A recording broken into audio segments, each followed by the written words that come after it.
Story நேரம் Tamil வியூவர்ஸ்க்கு hi. நம்ம சீரீஸோட அடுத்த பார்ட்ல என்ன ஆக போகுது அப்படின்னு தான் இன்னைக்கு இந்த வீடியோல பார்க்க போறோம். நம்ம ஷண்பா கிட்ட ஆளுக்கு கொண்டு வந்து கிஃப்ட் கொடுத்துட்டு இருந்தாங்க. ஷண்பா எல்லாத்தையும் நோன்னு ரிஜெக்ட் பண்ணிட்டு இருந்தா. லாஸ்ட் எபிசோட் அதுல தான் முடிஞ்சது. இந்த எபிசோட்ல இன்னும் நிறைய பேர் கொண்டு வராங்க. ஷண்பா எதையுமே கண்டுக்கவே இல்ல. கடைசியா பையன் ஒரு படிப்பாளி பையன் இருந்தான்ல, அந்த பையன் அவமானப்பட்டுக்கிட்டே அவனோட கிஃப்ட கொண்டு வரான். அது என்னன்னு ஷண்பா ஓபன் பண்ணி பாக்குறா. உள்ள புக்ஸ் இருக்கு. டீய பத்தின கிளாசிக் புக்ஸ் எடுத்து அதை இவனோட கையாலேயே காப்பி பண்ணி கொண்டு வந்து ஷண்பா கிட்ட கொடுத்திருக்கான். உங்க ஹேண்ட் ரைட்டிங் ரொம்ப நல்லா இருக்கு அப்படின்னு, இந்த கிஃப்ட நான் அக்செப்ட் பண்ணிக்கிறேன் அப்படின்னு ஷண்பா சொல்லிடுறா. சுத்தி நிக்கிற எல்லாருக்கும், அதுவும் எஸ்பெஷலி இந்த ஹீக்கு யாங்குக்குலாம் ரொம்ப கடுப்பா இருக்கு. வெளியே இருந்து ஜின்லா என்ன நடக்குதுன்னு பாத்துட்டு தான் இருக்கான். எங்க கிஃப்ட் எல்லாம் உங்களுக்கு பிடிக்கல, என்ன ஆச்சுன்னு யாங்கு கேக்குறான். பிடிக்கலன்னு இல்ல, இதெல்லாம் உங்க மனசுல என்ன பத்தி நீங்க என்ன நினைக்கிறீங்கன்னு தெரிஞ்சுக்கிறதுக்காக தான். நான் ஒன்னும் காசுக்கு ஆசைப்படுற பொண்ணு கிடையாது. எங்க குடும்பத்திலேயே கொட்டி கொட்டி காசு கிடக்கு. ஆனா என் மேல என்ன மரியாதை வச்சிருக்கீங்கன்னு தெரியறதுக்காக தான். இதுல யாரு வின் பண்றீங்களோ அவங்க என் கூட டின்னர் இன்னைக்கு சாப்பிடுவாங்க. நான் அப்புறம் அனௌன்ஸ் பண்றேன்னு சொல்லிட்டு ஷண்பா அங்க இருந்து கிளம்பி வெளியே போயிட்டு இருக்கா. ஜின்லா என் கூட வா அப்படின்னு அவனையும் வெளியே இருந்து கூட்டு போயிடுறா. ஜின்லா நேரா போயிட்டு ஷண்பா பக்கத்துல நிக்கிறான். எப்போதுமே நான் வெண்ண பாத்திருக்கேன், ரொம்ப அப்பாவி பையன். அவனுக்கு எது பிளானும் பண்ண தெரியாது. ஆனா நான் பாத்துட்டே இருக்கேன், இப்பெல்லாம் ஓவரா பிளான் பண்றான். நேத்து கிஃப்ட் கொடுக்குறேன்னு காமெடி பண்ணிட்டு இருந்தான். இதெல்லாம் நீ தான் பண்றியா? உனக்கு மூளை தான் இப்படி வேலை செய்யும்னு சொல்ல ஜின்லாய் பாக்குறான். மேடம் அப்ப என்ன உங்களுக்கு முன்னாடியே தெரியுமா அப்படின்னு கேக்குறான். ஷண்பாவே ஷாக் ஆயிடுறா. என்ன பத்தி எனக்கே தெரியாது, ஆனா நான் இப்படிதான் பண்ணுவேன் நீங்க சொல்லிட்டு இருக்கீங்க, அதனால உங்களுக்கு முன்னாடியே தெரியுமோன்னு யோசிச்சேன் அப்படின்னு அவன் சொல்லிட்டு இருக்க. இங்க இருந்து கிளம்பு அப்படின்னு ஷண்பா சொல்லிடுறா. ஹீ இருக்கான்ல, அவன் தான் வந்திருக்கான். ஷண்பா எதுக்காக இப்படி பண்ற? நான் எவ்வளவு கஷ்டப்பட்டு காஸ்ட்லியா கிஃப்ட் கொண்டு வந்தேன் தெரியுமா? இந்த சாட்டை எவ்வளவு முக்கியம் தெரியுமா அப்படின்னு கேட்க, எனக்கு தேவையில்லைன்னு ஷண்பா சொல்லிடுறா. பக்கத்துல இருக்க பையனை ஹீ அடிச்சிடுறான். அடிக்கிறதுக்கு இதை விட பெஸ்டான சாட்டை கிடைக்கவே கிடைக்காது. இவனுக்கு என்ன எல்லாமே மறந்து போயிடுச்சான்னு கேட்க, என்ன மறந்து போகணும் அப்படின்னு ஷண்பா கேட்டுட்டு இருக்கா. ஓ அப்படியா, நீ சரியான கல் நெஞ்சக்காரி, எல்லாத்தையும் மறந்துட்ட அப்படின்னு அவன் அங்க இருந்து போயிடுறான். இன்னொரு பக்கம் எல்லாருக்கும் ரிட்டர்ன் கிஃப்ட் கொடுத்திருக்கா ஷண்பா. ஆனா வெண்ணுக்கு மட்டும் வரவே இல்லையா. எனக்கு எங்க ரிட்டர்ன் கிஃப்ட்னு அசிஸ்டன்ட் கிட்ட கேட்டுட்டு இருக்கான். அந்த பையன் நீங்க கொடுத்த கிஃப்ட ஷண்பா ஒரு கிஃப்டாவே நினைக்கலையா, சோ உங்களுக்கு ரிட்டர்ன் கிஃப்ட் கிடையாதான்னு சொல்ல ஜின்லாய்க்கு செம்ம காமெடியா இருக்கு. வெண்ணு பாக்குறான். ஜின்லாய் நீங்க இருந்து கிளம்பி போ, நான் சொல்றதெல்லாம் நீ கேட்கணும் தானே. நேரா ஷண்பாவோட ரூம் முன்னாடி நின்னு யாரு டின்னருக்கு வந்தாலும் அவங்கள துரத்தி விட்டுணும், அதான் உன் வேலை அப்படின்னு அங்க இருந்து கிளப்பி அனுப்புறான். இங்க ஷண்பா கிட்ட வேலைக்கார பொண்ணு கேட்டுட்டு இருக்கா. யார இன்னைக்கு டின்னருக்கு கூப்பிடணும் அப்படின்னு கேட்க, பையன் இருக்கான்ல அவனை கூட்டிட்டு வா அப்படின்னு ஷண்பா சொல்லிடுறா. வேலைக்கார பொண்ணு திரும்பி பார்த்துட்டு ஷாக் ஆயிடுறா. ஜின்லாய் நீ இங்க என்ன பண்ற அப்படின்னு கேட்டு, இல்ல வென் சார் தான் அனுப்புனாரு அப்படின்னு ஷண்பா கிட்ட அவன் வரான். உங்ககிட்ட வந்துட்டு யாராவது ரூம்குள்ள வரதுக்கு ட்ரை பண்ணா அவங்கள துரத்தணுமா, அதான் என்னோட வேலையா அப்படின்னு சொல்ல, இங்க வந்து துரத்தணுமா, அந்த அளவுக்கு உனக்கு தைரியம் இருக்கா என்ன, போ அங்க போய் நின்னு அவன் பேசுற பேச்சு கேளு அப்படின்னு ஷண்பா சொல்றா. ரெண்டு பேரும் மாறி மாறி உத்தரவு போட்டா நான் யாரோட ஃபாலோ பண்றது, எனக்கே ஒன்னும் புரியலன்னு ஜின்லாய் அழுதுட்டு இருக்கான். ஏன் உத்தரவை தான் நீ ஃபாலோ பண்ணும், அதான் கிளம்பு, நீ என்னோட வேலைக்காரன் தானே அப்படின்னு சொல்ல ஆமான்னு பல்ல காட்டிட்டே இருக்கான். ஷென்பா அங்க இருந்து ரூமுக்கு போறா. உங்களுக்கு ஒரு வேலை யாரையும் செலக்ட் பண்ண பிடிக்கலனா நீங்க செலக்டே பண்ணாதீங்கன்னு சொல்ல ஷென்பா திரும்பி பாக்குறா. எவ்வளவு தைரியம் உனக்கு, எவ்வளவா பார்டர் தாண்டி நீ பேசியிருக்க தெரியுமா அப்படின்னு ஷென்பா கேக்குறா. இல்ல என்ன மன்னிச்சிருங்க அப்படின்னு அங்கேயே ஜின்லாய் மண்டி போட்டுறான். நீங்க மனசு கஷ்டத்திலே இதை செலக்ட் பண்றீங்கன்னு எனக்கு தெரிஞ்சது, அதனாலதான் சொன்னேன்னு சொல்ல ஷென்பா இவனை கண்டுக்காம அங்க இருந்து உள்ள போயிடுறா. பை பாத்துட்டு இருக்கும் போதே உங்களை மேடம் கூப்பிடுறாங்க டின்னருக்கு அப்படின்னு சொல்ல பை ஹாப்பி ஆயிடுறான். தோ வந்துட்டா அப்படின்னு அங்க இருந்து கிளம்பி போறான். ஆனா இது ஷென்பாவோட அந்த மாளிகைக்குள்ளேயே இல்ல, வேற ஏதோ இடத்துல இருக்கு. இந்த தோட்டத்திலேயா ஷென்பா மேடம் என்ன கூப்பிட்டாங்கன்னு கேட்க, அந்த இடத்துக்கு அந்த யூயூ ஒரு பல பேங்க்ஸ் வச்சுட்டு அந்த பொண்ணு வரா. உங்களை கூப்பிட்டது நான் தான் அப்படின்னு, சாப்பாடு ஆறுது சீக்கிரம் சாப்பிட வாங்க அப்படின்னு சொல்ல, ஒன்னே இல்லங்க நான் ஷென்பா மேடத்தை கல்யாணம் பண்ணிக்கிறதுக்கான போட்டிக்கு தான் வந்திருக்கேன், இப்போ உங்க கூட நைட் உட்காந்து டின்னர் சாப்பிட்டா அது சரிப்பட்டு வராதுன்னு பை சொல்லிடுறான். இவ பயங்கரமா கடுப்பாயிடுறா. ஏன் என்ன பார்த்தா உனக்கு அவ்வளவு மட்டமா தெரியுதா, சாப்பிடுறது கூப்பிட்டா சாப்பிட கூட வர மாட்டியா அப்படின்னு கத்திக்கிட்டு இங்க இருந்து கிளம்பி போ அப்படின்னு சொல்லிடுறா. பை அங்க இருந்து திரும்ப போலான்னு பாக்குறான். பின்னாடி ஜூஜு அப்படின்னு சொல்லிட்டு இன்னொரு தங்கச்சி இருக்கா, அந்த பொண்ணு மேல அவன் இடிச்சிடுறான். சாரிங்க அப்படின்னு இந்த பொண்ணை காப்பாத்திட்டு அங்க இருந்து அவன் கிளம்பி போயிடுறான். இந்த பைய நான் அசிங்கப்படுத்தலாம் அப்படின்னு இங்க கூப்பிட்டா அவன் என் கூட சாப்பிட கூட வராம என்ன அசிங்கப்படுத்திட்டு போறான், நான் எதையும் சும்மா விட மாட்டேன் அப்படின்னு அந்த யூயூ கத்திட்டு அங்க இருந்து கிளம்பி போயிட்டு இருக்கா. ஆனா அன்னைக்கு பார்த்தா நைட்டு ஃபுல்லா அந்த ஜின்லாய் வாசல்லையே மண்டி போட்டே இருக்கான் ஓவரா பேசினதுக்காக. அப்ப இந்த வீட்டோட மேனேஜர், இந்த பாடி கார்ட்ஸ் எல்லாம் பாத்துக்கிற ஆள் ஒருத்தர் இருக்கான். இவனோட பேரு செங்கு. அவன் நேரா உள்ள போறான்.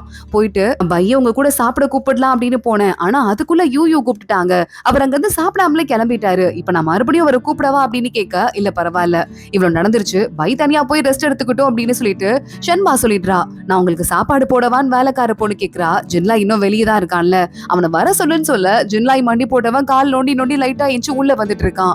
இங்க உள்ள வா அப்படின்னு ஷென்பா பக்கத்துல கூப்பிடுறா. இதுக்கு மேல நீ அளவு தாண்டி பேச மாட்டல அப்படின்னு கேட்க, நிஜமா பேச மாட்டேன் அப்படின்னு ஜின்லாய் சொல்லிட்டு இருக்கான். சரி ஓகே, இப்ப எனக்கு சாப்பாடு பரிமாறுன்னு சொல்ல உடனே ஜின்லாய் நல்லா பல்ல காட்டிட்டே வந்து ஷென்பாக்கு சாப்பாடு பரிமாற ஆரம்பிக்கிறான். அவ்வளவு அமைதியா சாப்பிட்டுட்டு இருக்கா. இந்த வீட்டு மேனேஜர் இருக்கான்ல, அவன் நேரா கிளம்பி உள்ள போயிட்டு இருக்கான். எந்த கிஃப்ட்டுமே ஷென்பா மேடம்க்கு பிடிக்கல, என்ன கிஃப்ட் தான் பிடிக்குமோன்னு தெரியல அப்படின்னு இவனுக்கு ஒரு அசிஸ்டன்ட் இருக்கான், அவன் பேசிட்டு இருந்திருக்கான். இத நேரா காதுல வாங்கிட்டு உள்ள வந்து ஒரு பாக்ஸ் ஒண்ணு இந்த மேனேஜர் வச்சிருக்கான், அதை ஓபன் பண்றான். பார்த்தா அதுல ஒரு கர்ச்சீஃப் ஒண்ணு இருக்கு. இந்த ஷென்பா கூட இவன் வெளியே போயிருக்கும் போது நிறைய எதிரிங்க அட்டாக் பண்ண வந்திருக்காங்க. அப்ப இவன் சண்டை போட்டிருக்கான், இவன் கையில அடிபட்டு இருக்கு. ஷென்பா அந்த கர்ச்சீஃபை கொண்டு வந்து இவன் கையில கட்டி விட்டு இருக்கா. ஷென்பா மேல இவனுக்கு சின்ன வயசுல இருந்தே ஒரு இன்ட்ரெஸ்ட் இருந்திருக்கும் போல. அவ கொடுத்த ஒரு பொருளையும் வச்சிட்டு இருக்கான். அப்புறம் ஒரு சின்ன பவுச் மாதிரி ஒன்னு இருக்கு, ஆசீர்வாத பவுச் மாதிரி, அதை பாக்குறான். எல்லாருமே வீட்டுல நியூ இயர் கதை கட்டியிருக்காங்க. ஷென்பா அந்த மேனேஜரை பாக்குறா. நீ மட்டும் ஏன் கட்டல அப்படின்னு கேட்க, எனக்கு கொஞ்சம் பிஸியா இருந்தனால வாங்க போக நேரம் இல்ல அப்படின்னு அவன் சொல்றான். அடுத்த நாள் காலையில அவன் தூங்கி எந்திரிச்சு வெளியே வந்து பார்த்தா அந்த பவுச் அவனுக்காக ரெடியா வெளியே தூங்கிட்டு இருக்கு. எவ்வளவு அக்கறையான பொண்ணு அப்படின்னு அவன் மேல கொஞ்சம் கொஞ்சமா இவனுக்கு இன்ட்ரெஸ்ட் அதிகமாயிட்டு முதலாளி அம்மான்னு கூட பார்க்காம அவகிட்ட காதல்ல விழுந்திருக்கான் இவன். அதை பத்தி எல்லாம் யோசிக்க ஆரம்பிக்கிறான். இங்க அடுத்த நாள் ஆகுது. எல்லாத்த விட ஒரு முக்கியமான ஒரு கண்டஸ்டன்ட் இவ்வளவு லேட்டா வீட்டுல வந்து இறங்குறான். இவனோட பேரு யான். யான் நல்லா அப்படியே ஹீரோ மாதிரி வந்து இறங்கிட்டு இருக்க. அப்ப அந்த மேனேஜர் பாக்குறான், நீங்க தான் ரொம்ப முக்கியமான ஆளு, ஆனா நீங்க வரதுக்கு லேட் ஆயிடுச்சு, மத்த எல்லாரும் ஆல்ரெடி வந்து 5 நாள் ஆச்சு, சீக்கிரம் வாங்க உள்ள போலாம் அப்படின்னு யானை கூட்டு போயிட்டு இருக்கான். இங்க பை பாத்துட்டு இருக்கான். பைக்கு அந்த யூயோ ஒரு ட்ரெஸ் ஒண்ணு கொடுத்து விடுறா. ஏன்னா ஏற்கனவே இந்த ட்ரெஸ் அவன் எரிச்சிட்டான்ல, அதனால புது ட்ரெஸ் கொடுத்து விடுறா. ஆனா அப்ப பார்த்தா ஷென்பாவும் ட்ரெஸ் கொடுத்து விடுறா. ஷென்பா கொடுத்து விட்டுருக்காங்களான்னு இவன் பல்ல காட்டிட்டு இருக்க. அதுல பார்த்தா சண்டை போடுற ட்ரெஸ் இருக்கு. சண்டை போடுற ட்ரெஸ்ஸா? அப்ப அடுத்த போட்டி சண்டை போட்டியா அப்படின்னு இந்த பை கண்டுபிடிக்கிறான். இங்க இன்னொரு பக்கம் ஷென்பாவை பாக்குறதுக்கு யாங் வந்துடுறான். நீங்க என்ன சூஸ் பண்ணுவீங்களா அப்படின்னு கேட்டுட்டு இருக்கான். முதல்ல நீங்க ஜெயிங்க, அப்புறம் பாத்துக்கலாம் அப்படின்னு ஷென்பா அங்க இருந்து கிளம்புறா. இப்போ ஒரு பெரிய சண்டை போட்டி இங்க இருக்கிற எல்லா பசங்களுக்கும் நடக்க போகுது. ஷென்பால இருந்து அவ சிஸ்டர்ஸ் அப்படின்னு எல்லாரும் உட்கார்ந்துட்டு இருக்காங்க. இங்க நம்ம ஜின்லாய் நின்னு நடக்க போறதெல்லாம் பாத்துட்டு இருக்கான். மேல உச்சியில ஒரு பெரிய துணி பால் ஒண்ணு தொங்குது. அதை யாரு வின் பண்றாங்களோ அவங்கதான் அதுல ஜெயிச்சவங்களாம். ஷென்பா யோசிச்சுட்டு இருக்கா. சின்ன வயசுல இருந்தே அவங்க பாட்டி அவளுக்கு உன்னை கல்யாணம் பண்ணிக்க போறவங்க ரொம்ப ரொம்ப முக்கியம், அதனால வந்துட்டு மத்த எந்த விஷயத்த பத்தியும் நீ கவலைப்பட தேவையில்லை, இந்த குடும்ப மானத்தை காப்பாத்துற பொறுப்பு உன் கையில இருக்கு, அதுவும் மாப்பிள்ளைய செலக்ட் பண்ணும் போதுன்னு சொல்லி தான் பாட்டி வளர்த்திருக்காங்க. அதை பத்தி யோசிச்சு பாத்துட்டு இருக்கா. அக்கா உனக்கு இதுல யார பிடிச்சிருக்கு அப்படின்னு சீச்சி கேட்க, ஜெயிக்கட்டும் அப்புறம் பாத்துக்கலாம், உனக்கு யாரையாவது பிடிச்சிருந்தா சொல்லு, பாட்டிட்ட சொல்லி நான் உனக்கு கல்யாணம் பண்ணி வைக்கிறேன் அப்படின்னு அவகிட்ட ஷென்பா சொல்லிக்கிட்டு இருக்கா. கரெக்டா மேனேஜர் இந்த போட்டியை ஸ்டார்ட் பண்ணி விடுறான். ஆளுக்கு அங்க இருக்கிற படிக்கட்டு ஏணி மேல ஏறி இந்த துணியை எடுக்கிறதுக்கு ஓடுறாங்க. ஆனா கொஞ்சம் வீக்கா இருக்கிறவங்க கூட விடாம ரொம்ப ஸ்ட்ராங்கா இருக்கிறவங்க படிக்கட்டுல ஏற விடாம அடிச்சு நவுத்துறாங்க. அதுலயும் கூட்டு போட்டுட்டு இந்த யாங்கும் ஹீயும் எவ்வளவு வீக்கானவங்க இருக்காங்களோ அவ்வளவு வீக்கானவங்களை முதல்ல துரத்திடுவோம், அப்புறம் மத்தவங்க கூட சண்டை போடலாம் அப்படின்னு கீழேயே இந்த 2 பேருமா கூட்டணி சேர்ந்து ஆளுங்களை எல்லாம் துரத்த ஆரம்பிக்கிறாங்க. சீச்சி பாக்குறா, எப்படி போட்டி போடுறாங்க பாருக்கா, எல்லாம் உன்னை கல்யாணம் பண்ணிக்கதான், உன்னை கல்யாணம் பண்ணிக்கிறது இந்த நாட்டிலேயே மிகப்பெரிய அதிர்ஷ்டமான வேலையாச்சு, லைஃப் செட்டில்டு குடும்பம் செட்டில்டு அப்படின்னு சீச்சி சொல்லிட்டு இருக்கா. கொஞ்ச நேரம் அமைதியா நடக்கிறதெல்லாம் பாரு அப்படின்னு சொல்லிட்டு ஷென்பா பாத்துட்டு இருக்க. நான் எப்படி பாக்குறது, எப்படி எந்த பையன் பெஸ்டோ அவனை பிடிக்கிறதுக்கு உன் பக்கத்துல நிறைய பேர் வெயிட் பண்ணிட்டு இருக்காங்க பாரு அப்படின்னு சீச்சி சொல்றா. ஜென்லாயும் பக்கத்துல இருக்க அந்த சிஸ்டர்ஸ் எல்லாம் பாத்துட்டு இருக்கான். இங்க முக்கியமான ஆளுங்க எல்லாம் ஒரு வழியா கீழேயே அடிச்சு தள்ளிடுறாங்க. ஒரு சில பேர் மட்டும் அடுத்து முன்னேறி போயிட்டு இருக்காங்க. அப்ப இந்த பக்கத்துல ஒரு பொண்ணு இருக்கால, அவ யூ கிட்ட கேக்குறா, ஷென்பா முக்கியமான ஆளை செலக்ட் பண்ணிருவாளா, வின் பண்றவங்க தான் நல்ல ஆளா இருப்பாங்களா, என்ன நடக்க போதுன்னு தெரியல அப்படின்னு பாத்துட்டு இருக்காங்க. இதுல முக்கியமான ஆளுங்க எல்லாம் யாரு, இந்த வெண்ணு இருக்கான் அப்பாவி பையன், யாங்க மொரட்டு பையன், ஹீ ஹேண்ட்ஸமா இருக்க பையன், இந்த பையன் எல்லாம் அந்த போட்டியில இன்னும் இருந்துட்டு இருக்காங்க. அதே மாதிரி பயம் இன்னும் இருந்துட்டு இருக்கான். இவங்க எல்லாம் கிளம்பி மேல போயிட்டு வெண்ணு மேல போயிட்டு பாக்குறான். இங்க பாத்தியா ஷென்பா, நான் இங்க வரைய வந்துட்டேன் அப்படின்னு ஹாய் காட்டிட்டு இருக்கான். ஷென்பா சிரிக்கிறதுக்குள்ள ஒரு மாதிரி அவனுக்கு மயக்கம் வர மாதிரி இருக்கு. வெண் திரும்பி பாக்குறான். டீ இருக்கான்ல, அவன் கிளம்புறதுக்கு முன்னாடி ஏதோ டீ கொடுத்திருக்கான். அந்த டீ அவன் குடிச்சிருக்கான். அதுல மயக்க மருந்து கலந்திருக்கும் போல இவனுக்கு மயக்கமா இருக்கு. நீ ஒரு கேவலமான பிறவிடா அப்படின்னு வெண்ணு ஹீய பார்த்து சொல்லிட்டு இருக்கான். இந்த நேரத்துல யாக அவனுக்கு ஓங்கி ஒரு குத்து விட அவ்வளோ ஹைட்ல இருந்து வெண்ணு கீழே விழ போயிட்டு இருக்கான். ஜஸ்ட் மிஸ் ஆனா கீழே விழுந்து தலையே உடஞ்சிருக்கும் போல. ஆனா பக்கத்துல மத்தவங்க எல்லாம் ஆளுங்க காலை புடிச்சிடுறாங்க. அடுத்து அவனை கீழே தள்ளி விடுறதுக்கு பிளான் பண்ணி அடிக்கிறதுக்கு ஆளுங்க போயிட்டு இருக்க. ஜின்லாய் வேகமா ஓடுறான். அந்த மோளத்தை கொட்டி மேட்ச் ஸ்டாப் பண்ணிடுறான். இப்ப பிரேக் முடிச்சுட்டு வந்து பாத்துக்கலாம் அப்படின்னு சொல்ல மேனேஜர் இருக்கான்ல, அவன் இன்னும் அதெல்லாம் எதையுமே பாத்துக்காம தான் இருந்திருக்கான். என் வேலையை நீ புடுங்குறியா அப்படிங்கிற மாதிரி ஜின்லாய் முறைச்சு பாக்குறான். ஷென்பா பாக்குறா, நல்ல வேலை பண்ண அப்படின்னு அவன் கிட்ட தலையை காட்டிட்டு இந்த பிரேக்கு அப்புறமா மறுபடியும் போட்டி நடக்கும் அப்படின்னு சொல்லிடுறா. யாருக்கு எந்த வெப்பன்ஸ் வேணுமோ பிரேக்ல அதுக்குள்ள போய் எடுத்துக்கோங்க அப்படின்னு சொல்றா. ஆளுக்கு போய் இருக்கிற வெப்பன்ஸை எடுக்க ஆரம்பிக்கிறாங்க. ஆனா ரொம்ப முடியாம போயிருது. வெண்ணுக்கு மயக்கமா வந்துட்டு இருக்கு. இவ்வளவு கேவலமான ஒரு ஆளான இருப்பான்னு நினைச்சு கூட பாக்கல அப்படின்னு வெண்ணு ஈய பார்த்து திட்டுறான். ஜிங்லாய் சொல்லிடுறான் ஷென்பா கிட்ட, ஏதோ உங்க காஃபில கலந்துருப்பாங்க போல, வெண்ணுக்கு சுத்தமா முடியல, இப்படியே போட்டிக்கு போனா அவர் தாங்க மாட்டாருன்னு சொல்லிட்டு என்கிட்ட ஒரு ஐடியா இருக்கு அப்படின்னு ஜின்லாய் சொல்றான். ஷென்பா என்ன சொல்ல போறான்னு கூட வெயிட் பண்ணாம அங்க இருந்து நேரா கிளம்பிடுறான். வெண்ண போய் பார்த்து, உங்களுக்கு ரொம்ப உடம்பு முடியாம இருக்கு, என் கூட வாங்க அப்படின்னு சொல்ல முடியாது, நான் போட்டியில கலந்துக்க போறேன்னு சொல்றான். வேற வழியே இல்லாம நம்ம ஜின்லாய் அவன் தலையிலே ஒரு அடி அடிச்சு அவனை மயக்கம் போட வச்சிடுறான். அத்தனை பேரும் வந்து வெயிட் பண்ணிருக்காங்க. பார்த்தா மறுபடியும் திரும்ப வரும்போது வெண்ணு ஒரு மாஸ்கோட வரான். சின்ன அடிக்கே மாஸ்க் போட்டு வந்திருக்க, உனக்குலாம் அந்த போட்டி சரிப்பட்டே வராது அப்படின்னு மத்தவங்க எல்லாம் கிண்டல் பண்றாங்க. ஷென்பா பாத்துட்டு இருக்கா.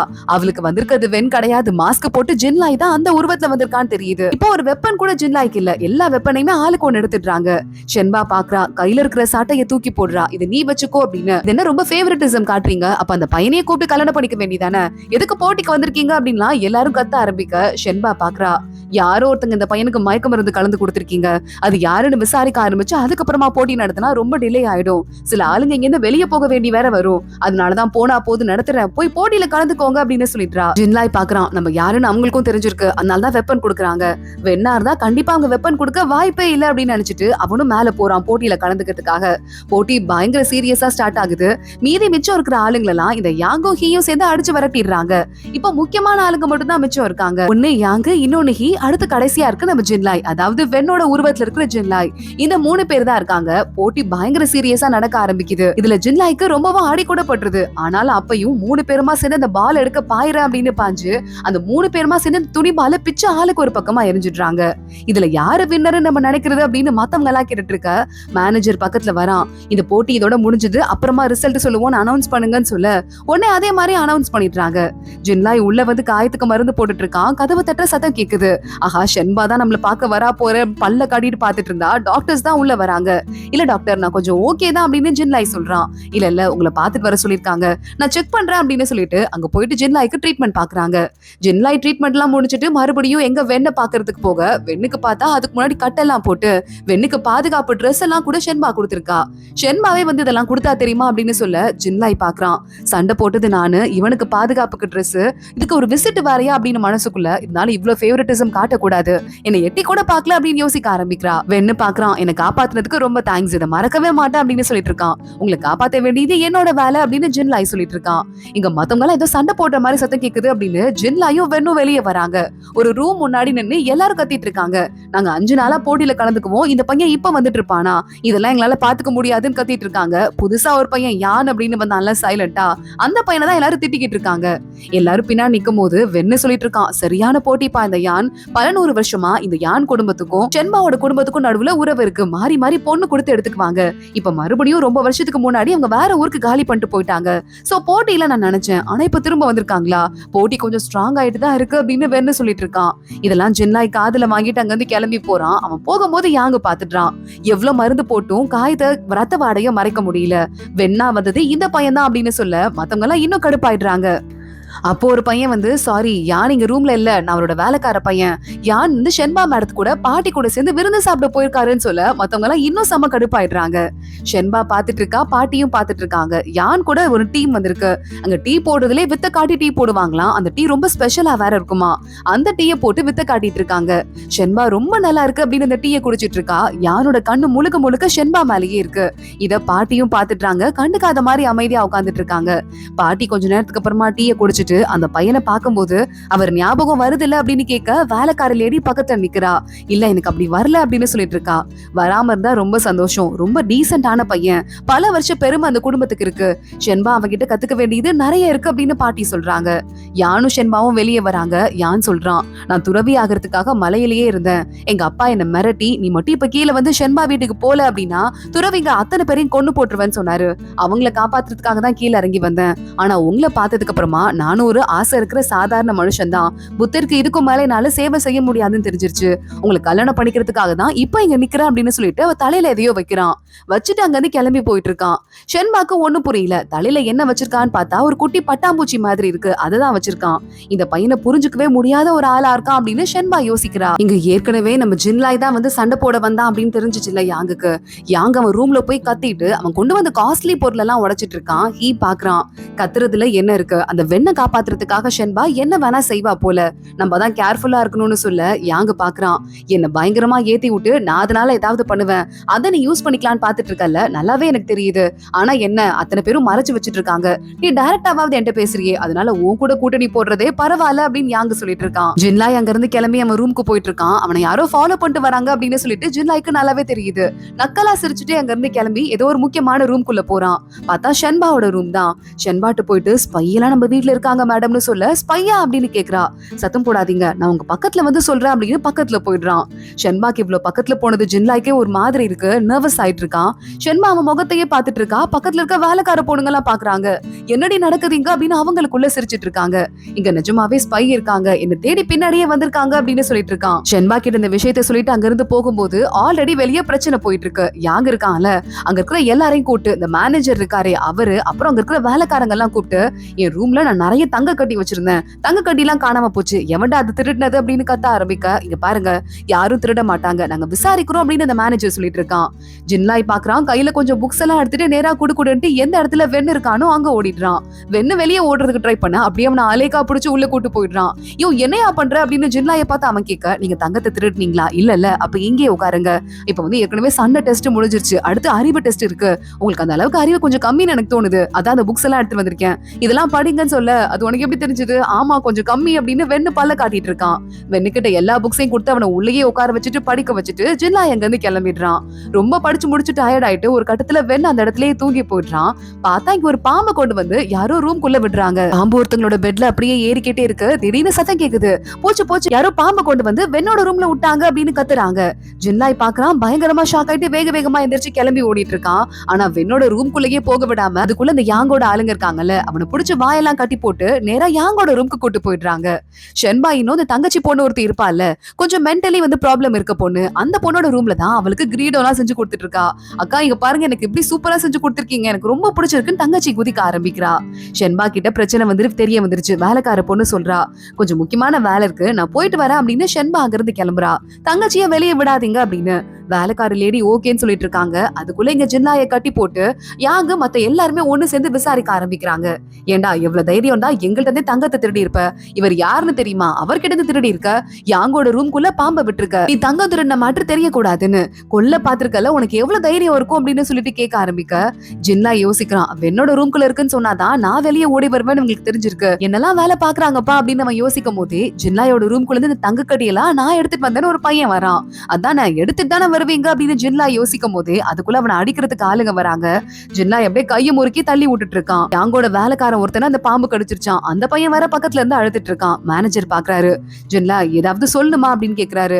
எங்க நான் தங்கத்தை திருடினா கூட என் ரூம்லயே கொண்டு போய் வைப்பனா, பத்திரமா அந்த தோட்டமே எனக்கு தெரியும், நான் போய் எங்காவது மறைச்சு வைக்க மாட்டேனா, முட்டாள்தனமா இருக்கு நீங்க சொல்றது அப்படின்னு சொல்ல கரெக்டா வெண்ணங்க ஓடி வந்துடுறான். யாரு கேட்டா ஜின்லாய் அரெஸ்ட் பண்ணி வச்சிருக்கீங்க, நான் விட மாட்டேன், ஜின்லாய் நல்ல பையன், எவ்வளவு தைரியம் தான் இப்படி எல்லாம் அவன் மேல கைய வைப்பீங்க அப்படின்னு கத்த ஆரம்பிக்க இந்த மேனேஜர் கண்டுக்காம இருக்கான். இந்த மத்த மாப்பிள்ளைங்க எல்லாம் சேர்ந்துட்டு வெண்ணையே அட்டாக் பண்ண வராங்க. ஜின்லாய் பாக்குறான், என்ன அட்டாக் பண்ணீங்க பொறுத்துட்டு இருந்தேன், அவரை பாத்துக்க வேண்டியது என்னோட பொறுப்பு, அப்பெல்லாம் பொறுத்துக்க முடியாதுன்னு வெண்ண காவல் காக்கிறதுக்கு போயிடுறான். மேனேஜரை பார்த்து, நான் வேலைக்காரன் என்ன அட்டாக் பண்ணாங்க, நீங்க கண்டுக்காம இருந்தீங்க, இவரும் ஒரு மாப்பிள்ள, இவர் அட்டாக் பண்ண வராங்க, வெக்கமே இல்லாம நிக்கிறீங்க, மேனேஜரை பார்த்து திட்ட ஆரம்பிக்கிறான். மேனேஜர் பாக்குறாரு, கெஸ்ட் எல்லாம் டிஸ்ரெஸ்பெக்ட் பண்ண கூடாது, அடக்கி வாசிங்கன்னு சொல்ல, அப்ப பழியெல்லாம் யார் மேல போடுறது, அதெல்லாம் கிடையாதுன்னு மத்த மாப்பிள்ளைங்க எல்லாம் வெண்ண தனியா போய் புடிச்சிட்டு அவனை அடிச்சிட்டு இருக்க, இன்னொரு பக்கம் ரெண்டு பேரும் ஜின்லாயை புடிச்சுக்கிறாங்க.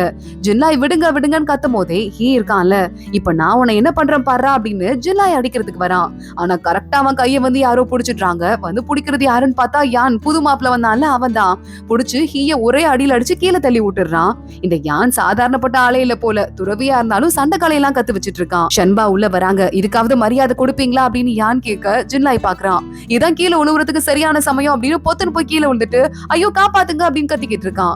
மேனேஜர் வேகமா ஓடி வந்துட்டு, சாரி மேடம் பிரச்சனை ஆயிடுச்சுன்னு சொல்ல, அறிவியல் அவங்க யாருக்கும் இங்க டிகினிட்டியை மெயின்டைன் பண்ணணும்னு கூட தெரியாது, கைய கொடு அப்படின்னு ஜின்லாய் கிட்ட கைய கொடுக்குறான் அவனை தூக்குறதுக்கு.